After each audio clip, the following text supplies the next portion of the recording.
Yo, what is going on YouTube? I am Germ here. So, obviously, my video yesterday, we talked about this tweet. This tweet was kind of popping off in the League of Legends Twitter, Reddit, everywhere, just people talking about it. It got 16,000 likes for League of Legends Twitter. That's absolutely insane. I don't know really what's good for like normal Twitter, what's popping off, but for a Zven tweet, for a League of Legends tweet, 16,500 likes is really popping off. It's really going crazy. Big announcement soon. Zven and Alpharish. We knew something was coming. You know, it's not super surprising. It's not shocking that something is coming. And we got a little bit of the story. Maybe we got the whole story. Maybe there's a little bit more to come. I don't really know exactly for sure. But the new big update, the new situation, that's what we're going to be talking about in today's video. So this should be a good one. Definitely drop a like if you guys do enjoy it. I'd appreciate it so much. And subscribe to stay up to date on all my latest content. With that being said, let's get into it and let's see what this big announcement was, what the first half of this big announcement was, what part of this big announcement was, whatever. And that was tweeted out by Cloud9. This was yesterday at 1 p.m. my time. He's back. And that's it. And that's all they needed to say. This is a super cool picture. I think this is so dope with the Zven in the background, the shadows. Really just looking super cool, looking like a boss. And this is a big return. I think this is so interesting in so many different ways. Obviously, Cloud9 has not been doing that great in the summer split. I think some of that is normal. I think most teams have a little bit of an MSI hangover. You know, Mad Lions, it's not like they're doing bad, but I think they're like 3-2 right now. You know, it's not like they're coming straight out of MSI, just kind of dominating. They're not in first place. Cloud9's now fallen to like 3rd or 4th place in the LCS. It's super normal. We usually see stuff like this, but Cloud9 coming off a 0-3 weekend, that's just simply not good enough. So I'm absolutely not shocked at all to see a change at this time. I do feel a little bit bad for King, as I think most people do. I think we have a tweet from Zers right here that says, thank God, like he does feel sorry for King, but Zven is just way better. And then, you know, Andy getting in and saying, good decision, my friends. And I think that's what a lot of people are saying. You know, I was down to see King. I was down to try him out. I was down to see how Cloud9 looks. And overall, I thought King was solid. I definitely think Zven is better. I think Zven gives them a better chance to win right now and in this season. But going forward, having King does open up an import slot.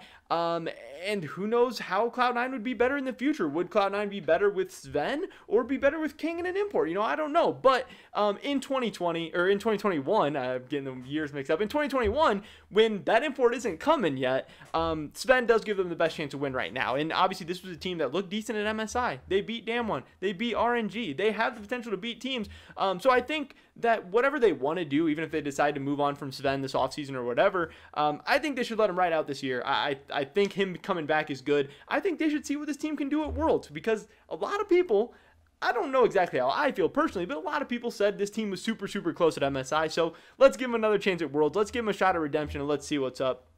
Coming off a 0-3 weekend in the LCS, that is obviously very far from a good Worlds performance, a good MSI performance, whatever. So King definitely wasn't cutting it. But again, like Zer said, I do feel sorry for King a little bit, because he was put in a tough situation. He was replacing maybe the best AD carry in the LCS, and he was playing on a team, you know, coming off MSI where it was going to be tough, and he did fine. I don't think he did great. I don't think he did amazing, but I don't think he did bad, but the team didn't get results. Now was King some crazy AD carry that was popping off and carrying games? Absolutely not. But did King make Perks have some of the games he's had? Did King make Perks just suck at Renekton? Has King made Blabber look like a shell of himself after winning the MVP last split? No, I don't think so. Does Zven all of a sudden make Perks way better? Does Zven all of a sudden make Blabber the MVP of the league? Like, no, absolutely not too. So on one hand, I absolutely get why they're bringing back Zven. I think in a lot of ways it is symbolic. I think he is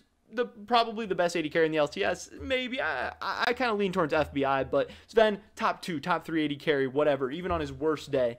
So I think this would be cool, but also just very symbolic of showing the fans that, hey, you know, that Cloud9 that won spring split, that Cloud9 that did good at MSI, they're coming back. Zven is coming back. He's going to give us a new energy, a new, obviously he's a leader, and that'll be really interesting and cool. Zven also did have this tweet that came out saying that he's back from academy rehab and stronger than ever. So that'll be cool to see. I mean, if he's back stronger than ever, that's going to be exciting because I think everyone should be excited. If you're a Cloud9 fan, obviously you're going to see hopefully a better version of Cloud9. You're going to see one of the best players in the LCS back doing his thing, and it'll be interesting to see how that works out. But even if you are just a fan of the LCS or North America or whatever, you want all the teams playing at their best. You want, even if your favorite team is 100 Thieves, TSM, Team Liquid, whatever, you want them playing against good players, good teams. You want them playing against teams at their best. It makes everyone better. It makes the league better. It makes the region better, and it makes us have a better shot of performing well internationally. Now, I know people are hyped up. I know people are excited, but again, I don't think Zven is just going to be a cure-all for Cloud9. Maybe he'll come and solve some of their problems. Maybe he'll pop off and be able to win some extra games for them. But again, Zven is not going to change some of the issues Cloud9's having right now. Perks does not look great. He does not look like the multi-million-dollar man that they need him to be. Blabber is not in MVP form whatsoever. So it'll be interesting to see how much of a difference Zven actually makes for Cloud9. I think AD carry is one of the most team-dependent positions in the game, and just swapping ADs a lot of times isn't really going to rejuvenate your team, I don't think, at least in my opinion, but we will just have to wait and see about that. Another thing I'm very, very curious about is how this situation is going to affect Zven and Cloud9's relationship long-term. Obviously, in the short term, he's going to play. He doesn't have any other options. His options are, you know, chill in Academy, or come back up and play for an LCS team and have a chance at going to Worlds. But this offseason, the coming offseasons, is this going to be something he remembers? Is he going to hold a grudge? Is Cloud9 still going to consider replacing him? You know, just because this didn't work out this season, what if they have a chance to go get Yankos or Self-Made or somebody big this offseason and they need to open up an import slot? Is Cloud9 still leaning away from Zven, or are they really, really solidly into Zven now? Is Zven really solidly into Cloud9, or is he going to be considering his other options? I don't know. I think that is going to be super, super interesting. That's definitely something I'm going to be following very, very close.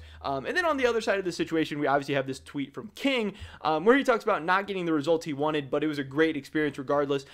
He's really thankful for the opportunity and sorry for disappointing everyone. I mean, that does feel bad that, yeah, I mean, that he has to feel like he was a disappointment just because Cloud9 as a whole, yes, very, very disappointing, but I don't think it can all be put on King. You know, he is the new guy on that team. It should be the other existing members, the 4 LCS champions who should be carrying it and making things better. But again, he does say that he's excited to see Lord Sveningsson back in action, like I think we all are. But I am definitely very, very curious to see how this experience is going to shape the rest of King's career, to see how he's going to be able to bounce back from this, and if it'll be an overall positive thing, a negative thing, whatever. If teams are now more interested in King, less interested. I know we had heard that he had one of the highest Academy buyouts, and is Cloud9 going to be able to sell him for more now? Did they just lose a bunch of money from this experiment? You know, I have absolutely no idea, but it's going to be very, very interesting to follow, and it's definitely going to be an ongoing story. Maybe not for the rest of this split, but into the future and into this very, very next spicy off season. But that is pretty much it for this video today, guys. Definitely drop a like if you did enjoy it. I would appreciate it so, so much. Leave a comment down below. Is Cloud9 just going to be able to turn it around now that Zven is back? I would love to hear your guys' thoughts and opinions. Subscribe to stay up to date on all my latest content. Hopefully catch you guys in the next one. But until then, peace!